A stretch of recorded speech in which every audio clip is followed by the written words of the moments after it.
किसी इंसान को ये पता चले कि वो सिर्फ कुछ ही दिन का मेहमान है तो उस पर क्या बीतती होगी। सेम यही चीज मेरे साथ हुई। मैं बचपन से ही सीए बनना चाहता था। इसके लिए मैंने दिन रात मेहनत की। जिस दिन मेरे सीए आईपीसीसी सेकंड ग्रुप का एग्जाम था उसी दिन मुझे ये बात पता चली कि मुझे सबसे खतरनाक बीमारी यानी कैंसर है। एक तरफ मेरा लाइफ का सपना था और दूसरी तरफ था मेरी लाइफ का दी एंड। डॉक्टर ने यहाँ तक बोल दिया था कि अब मेरे बचने के सिर्फ 20 से 30% ही चांस है। इतना फिजिकली और मेंटली टॉर्चर हो गया था कि मुझे सुसाइडल थॉट्स भी आने लगे। और तो और मैं एक रात सुसाइड करने पहुंच भी गया। उस टाइम मैंने खुद से एक प्रॉमिस किया था कि मैं कुछ भी हो जाए इस कैंसर को हरा के ही रहूंगा। आज मैंने hello everyone, I am Harshal Swami and I am a qualified chartered accountant. और इसी के साथ मैं एक यंगेस्ट कैंसर पेशेंट्स और उनके फैमिली के लिए काउंसलर भी हूं। आज मुझे सक्सेस टॉक पे बुलाया गया है, उसकी वजह है मेरी कहानी, यानी एक कैंसर सर्वाइवर की कहानी। हर किसी का अपना सपना होता है, किसी को डॉक्टर बनना रहता है, किसी को इंजीनियर बनना रहता है, पर मेरा ही एक ऐसा सपना था कि मुझे एक चार्टर्ड अकाउंटेंट बनना था।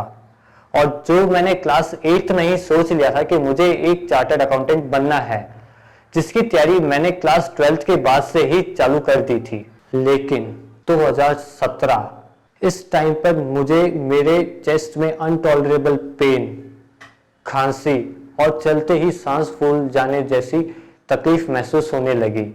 तो मेरे पापा ने मुझे डॉक्टर को दिखाया, तो वहाँ पे बहुत सारे टेस्ट किए गए। तो उसके बाद में ये चीज डॉक्टर्स ने बताई कि मेरे हार्ट के पास में जो आर्टरी है उसके अंदर स्वेलिंग आ गई है। उसके बाद में जब मेरा सीटी स्कैन हुआ तो ये चीज पता चली कि मेरे हार्ट और लंग्स के बीच में 13 सेंटीमीटर ऐसे और 7 सेंटीमीटर ऐसे ट्यूमर है। मुझे इसके बाद में मेदांता रेफर कर दिया गया। तो मैं 7 से 10 दिन लगभग मेदांता में रुका। उसके बाद में जब मैं वापस लौट के बीकानेर आया तो मैंने ये सोचा कि ये क्या हो रहा है मेरे साथ में। मेरी तबीयत बहुत ज्यादा बिगड़ चुकी थी। एक तरफ ये था और दूसरी तरफ था मेरा सपना यानी कि सीए, और उसकी परीक्षा भी बहुत नजदीक आ चुकी थी। तो मैंने सोचा कि जब तक रिपोर्ट नहीं आती जब तक क्यों ना अपने एम पे फोकस किया जाए, और मैं सीए की तैयारी में लग गया। वो दिन भी आया जब मेरे सीए आईपीसीसी सेकंड ग्रुप का एग्जाम था। मैं अपने एग्जाम को लेकर बहुत एक्साइटेड था।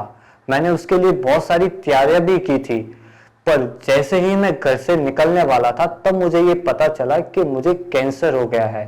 मेरे पापा ने मुझे ये चीज बताई और जैसे ही उन्होंने ये चीज सबको बताई तो मेरे मम्मी रोने लगे और बहुत उदास हो गए घर में सभी। और मैं भी एक तरीके से संसा हो गया था। उस टाइम पे समझ नहीं आ रहा था मैं क्या करूं, सब कुछ एक ब्लैंक सा हो गया था बिल्कुल। पर उस समय मैंने एक लंबी गहरी सांस ली, एक गिलास पानी पिया, खुद को शांत किया और खुद को ये समझाया कि नहीं, कुछ भी हो जाए मुझे इस कैंसर से लड़ना है और जीतना भी है। फिर सब बातों को दरकिनार कर मैं एग्जाम देने निकल गया। पर उस समय मेरी ऐसी हालत ही नहीं थी कि मैं खुद अपने पैरों पर चल के एग्जाम देने जा सकूं। तो 2 लोगों ने मुझे सपोर्ट के थ्रू अपने एग्जामिनेशन सेंटर तक पहुंचाया। उसके बाद मैंने पापा को बोला कि मैं 1 घंटे के अंदर अंदर वापस अपना अटेंडेंस लगा के बाहर आ जाऊंगा। लेकिन मैंने पूरा 3 घंटे अपना एग्जाम दिया बैठ के। बहुत ही अच्छा मेरा एग्जाम रहा और एग्जाम देके मैं वापस घर लौट आया। तो अब शुरू हुई इस जंग की शुरुआत, जिसकी तैयारी मैंने कुछ इस तरीके से की कि मुझे सबसे पहले अपने ध्यान को इस बीमारी से डाइवर्ट करना था और ये ध्यान मुझे सिर्फ और सिर्फ अपने गोल पे, अपने टारगेट पे लगाना था। वो था सीए को क्रैक करना। मैंने अपना हर दिन, हर घंटा अपने सीए फाइनल की तैयारी में ही लगा दिया। ध्यान मेरी बीमारी के तरफ जाता ही नहीं था। इस तरीके से मैंने अपनी कमजोरी को ताकत बना लिया था। जितना डिटरमाइंड मैं था उतना ही डिटरमाइंड वो कमबख्त बीमारी थी। मैं जितना इससे पीछा छुड़ाने के लिए दूसरी जगह अपना ध्यान डाइवर्ट करता है, ये कमबख्त वापस मुझे पकड़ने को दौड़ती थी। मेरे कैंसर का ट्रीटमेंट जोधपुर में हुआ। मुझे टोटल 14 कीमोथेरेपी एंड 21 रेडियोथेरेपी लगी और ये ट्रीटमेंट इतना पेनफुल और इतना एंजाइटी भरा रहता था कि कई लोग तो इसका कंपैरिजन डेथ से किया करते थे कि कीमोथेरेपी लेने से, रेडिएशन लेने से अच्छा है कि हम मर क्यों नहीं जाते हैं। जब कीमोथेरेपी लगी तो खुद की हालत ऐसी हो गई थी कि मैंने 2-3 महीनों तक खुद को शीशे में नहीं देखा। पर उससे पहले मैं एक ऐसा इंसान था, बड़ा ही फोटोजेनिक पर्सन था कि हाँ, मुझे कहीं पे भी जाके फोटो क्लिक करना और काफी पसंद हुआ करता था।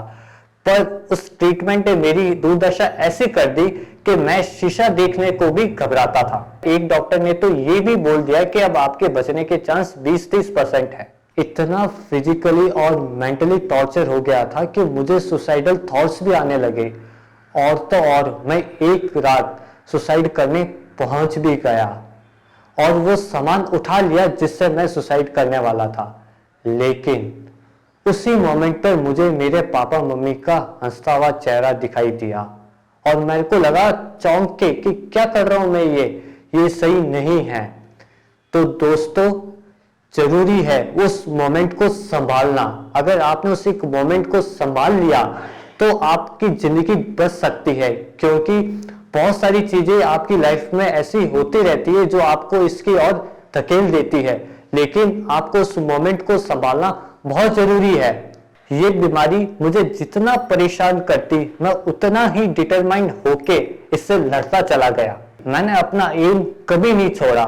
मैं अपनी सीए को लेकर इतना डेडिकेटेड था कि इन सब के बावजूद भी मेरे दिमाग में यही चलता रहता था कि नहीं, सीए तो करनी ही है। इस दौरान कई लोग तो मुझे ऐसा बोला करते थे, अब तू क्या सीए करेगा, तू सीए छोड़ दे, तू 2-3 साल का ब्रेक ले ले, तू कोई और कोर्स कर ले। बट नहीं, मेरे लिए सीए ही सबसे ज्यादा इंपॉर्टेंट था और मुझे वह ही करना था। इस दौरान बहुत सारे लोगों ने मुझे हिम्मत बंधवाई। उसमें से सबसे पहले मैं नाम लेना चाहूंगा डॉक्टर अशोक कलवार, जो एक ऑन्कोलॉजिस्ट है। उसके बाद में मेरे दोस्त, मेरे परिवारजन और मेरे रिश्तेदार, सबने मुझे बहुत हिम्मत बंधवाई। मुझे कभी ऐसा फील ही नहीं होने दिया कि इस जंग में मैं अकेला हूं। वो सब मेरे साथ कदम से कदम मिलाकर चल रहे थे। मुझे विश्वास था कि नहीं, मैं इस बीमारी से लड़ ही लूंगा और इसको हरा के ही मानूंगा। तभी डॉक्टर ने एक दिन मुझे और मेरे पापा को बुलाया और बैठाकर बोला, कॉन्ग्रेचुलेशंस, अब आपका लड़का पूरी तरह इस बीमारी पर जीत हासिल कर चुका है, वो पूरी तरीके से क्योर हो चुका है। तो ये तो थी मेरी पहली सफलता। और दूसरी सफलता ये कि मैंने अपने सीए फाइनल के दोनों ही ग्रुप को एक ही अटेम्प्ट में क्लियर करके चार्टर्ड अकाउंटेंट बन गया। तो इस तरह मेरा सपना पूरा हो चुका था और आज की डेट में मैं कैंसर पेशेंट्स और उनके फैमिलीज के लिए काउंसलिंग करता हूं और आज तक मैं 200+ काउंसलिंग ले चुका हूं। आने वाले टाइम में मैं जल्द ही इस पे एक किताब भी लिखने वाला हूं। मैं कैंसर पेशेंट्स के लिए एक बात कहना चाहूंगा कि मैं आपको चाहे कितना भी मोटिवेट कर दूं, लेकिन जब तक सेल्फ मोटिवेशन आपके अंदर नहीं आएगा तब तक आप किसी भी टारगेट को अचीव नहीं कर पाओगे। इसलिए किसी भी टारगेट को अचीव करने के लिए खुद के अंदर आग होना बहुत जरूरी है। सभी व्यूअर्स को मैं ये 3 बातें बताना चाहता हूं जो उनको सक्सेस गेन करने में हेल्प करेगी। पहली बात, आपको अपनी कमजोरी को अपनी ताकत बनाना सीखना होगा। इससे आप किसी भी प्रॉब्लम पे जीत पाओगे। दूसरी बात, मन के हारे हार है और मन के जीते जीत। अगर मैं उस टाइम पे हार जाता तो आज मैं आपके सामने नहीं खड़ा होता। आखिरी और तीसरी बात, कोई भी प्रॉब्लम इंसान के विल पावर से बड़ी नहीं होती। अगर इंसान चाहे और ठान ले तो वो किसी पर भी अपनी जीत अर्जित कर सकता है। तो दोस्तों, इन 3 बातों को आप अपने अंदर बैठा लीजिए। अगर आपने इनको बैठा लिया तो आपको सक्सेस होने से कोई नहीं रोक सकता। Thank you.